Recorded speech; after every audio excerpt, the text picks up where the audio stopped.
Hello children. In today's class we are starting with the nucleophilic addition reactions. The first one being the addition of hydrogen cyanide in basic medium. So here we take hydrogen cyanide HCN and in basic medium. So the basic medium provides us with the hydroxyl ion, and what happens is the charge separation takes place like this in the hydrogen cyanide molecule.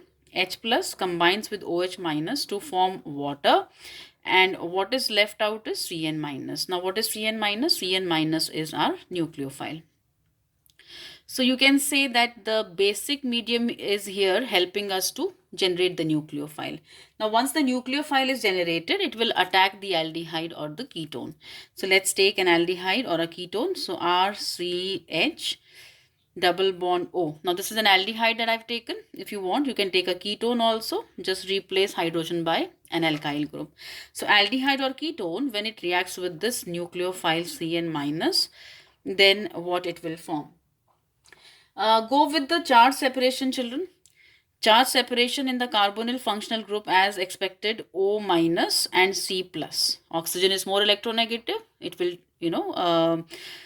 attract the electrons towards itself, taking negative charge, carbon positive. And then certainly no doubt that the negatively charged nucleophile will move towards the positive center, which is carbon.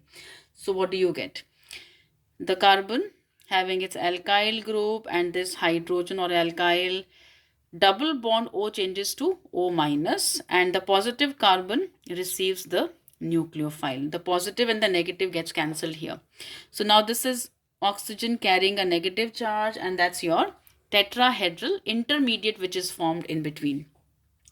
Then the last step is a capture of a proton, and this is faster than the first step. The negative ion O minus takes up this H plus and it forms RCH. This changes to OH and Cn. So H plus, it moves to O minus.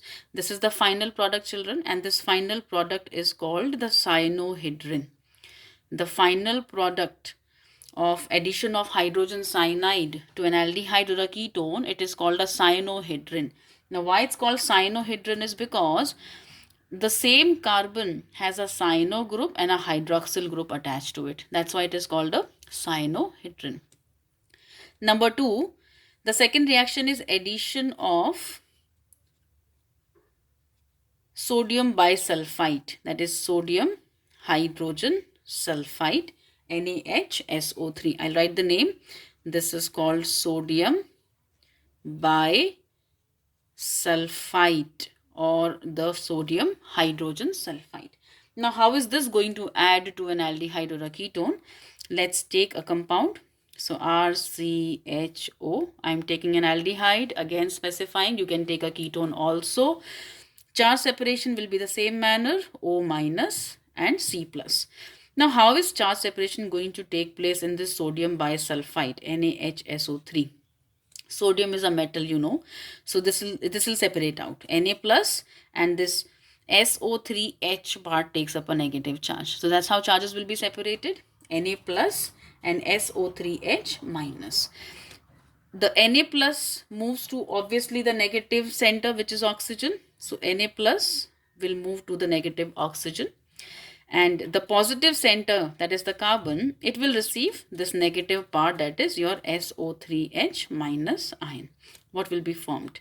RCH, double bond O changes to single bond O minus, which receives sodium, so ONA, and the carbon which is positive takes the negative portion, and OSO2H. It's same as your SO3H, written as OSO2H, gets attached to the carbon. Then you have a proton transfer. The next step here is called a proton transfer.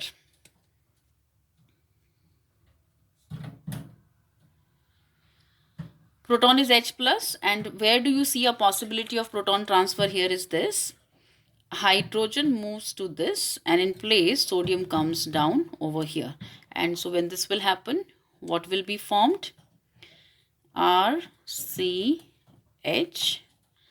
oxygen takes the hydrogen and sodium comes down, and you can write it as SO3 HNA. Children, this is the final product, and the final product of addition of sodium bisulfite, these are crystalline solids. The compound which is formed is a crystalline solid.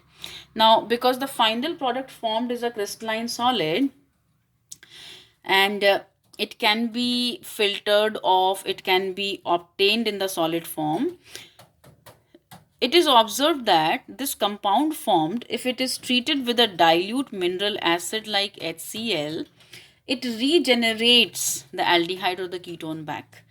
It regenerates the aldehyde or the ketone back. It is, this bond breaks and you get your RCH double bond O back with byproducts like sulfur dioxide, water, and sodium chloride. Children, because of this second step, that is from the crystalline solid, the aldehyde can be regenerated back. I am writing something very important about this reaction, which is what? That this reaction, okay, this particular reaction can be used. This reaction can be used for the separation and purification. It can be used for the separation and purification of aldehydes and ketones. If you're wondering how will it happen, just try to understand. Suppose you have an impure aldehyde or a ketone. So this compound is, let's say children, impure. There's some impurity. You treat with sodium bisulfite. Only the aldehyde or the ketone will form this intermediate, which then finally will form this crystalline solid. The impurities will not. So only the aldehyde or the ketone forms this crystalline solid, from which the aldehyde can be obtained again. But impurities will be left out. They will be left in the solution. So that's how it can be purified. Another thing is, if you want to separate a mixture of aldehydes and ketones, then how can you use this? Let's say you have a mixture of aldehyde and a ketone both, and you make them react with sodium bisulfite. In the last class, lecture, we talked about the reactivity of aldehydes and ketones. And aldehydes are more reactive than the ketones. So in a mixture of aldehyde and ketone, it is the aldehyde which will react with this first to form this crystalline solid, and the ketone will be left behind. So that's how this aldehyde can be obtained first and the ketone will be left in the reaction mixture. So this is the reason this reaction can be taken for separation as well as purification of aldehydes and ketones. Number 3, the next reaction that you look at is a very important reaction. This is addition of the Grignard's reagent. Addition of the Grignard's reagent to aldehydes and ketones. Grignard's reagent is RMGX, alkyl magnesium halide. I'll take 3 examples here. The first example I take of the first simplest aldehyde, which is formaldehyde. So this is formaldehyde, and I'm treating it with a Grignard's reagent. Let's say CH3MgBr. Start with charge separation, children. Charge separation in the aldehyde is O- and C+. In Grignard's reagent, the charge separation is R- and Mgx+. And now the negative methyl group moves to the positive carbon, and the positive MgBr part moves to the oxygen. So just attach them the same manner. So you get HCH, single bond oxygen negative gets MgBr, and carbon which was positive receives the negative methyl group. This is an adduct, like an intermediate which is formed, and now this adduct, on hydrolysis, on reaction with water, the bond breaks from here. The bond breaks from here. Oxygen gets H plus and MgBr gets OH minus. So what is formed? If you just give H plus to this oxygen, what will this left hand side portion give you? Start writing from here. You get a CH3, then it's a CH2OH. That's your main product, children, and you can see it's a 1 degree alcohol. I am not writing the byproduct, which will be MgOHBr. It will be formed, but I am focusing on to the major product here, which is the primary alcohol. So Grignard's reagent, when it reacted with formaldehyde, you got a primary alcohol. Let's take another aldehyde, second example. So this time I take ethanol, CH3CHO. Again, charge separation, O minus C plus. I'm taking the same Grignard's reagent here one more time, CH3 MgBr, R minus and MgX plus. Do the same thing, children. Negative part coming towards positive center and positive part going towards the negative end. What will be formed? CH3 CH, O minus gets the MgBr, and the positive carbon gets the negative methyl. On hydrolysis, the same thing happens. This part, this portion will be removed and oxygen gets the H plus. Write the product from here. So what will this compound be? CH3, a CH, CH3, OH. The compound formed is a 2-degree alcohol. So the product formed is this time a secondary alcohol. So with formaldehyde, you get a primary alcohol. With any other aldehyde that I took, that is ethanol in this case, you got a secondary alcohol. And let's take a ketone also. Let's see what will happen if I take a ketone. So I'm taking a ketone, that is CH3, C double bond O, CH3. This is propanone. And I treat it with the same Grignard's reagent exactly, CH3 MgBr. R minus, MgX plus, same charge separation, O minus C plus. Negative moves to positive and positive moves to negative. Every time you are doing the same thing. Form the adduct. So CH3C, CH3, O minus takes the MgBr and carbon gets your alkyl group. Do hydrolysis, break the same bond, oxygen receives H plus, and which alcohol this time? Look at this. This carbon has how many methyls attached to it? 3. So it's just this carbon and it has got 3 methyl groups attached to it.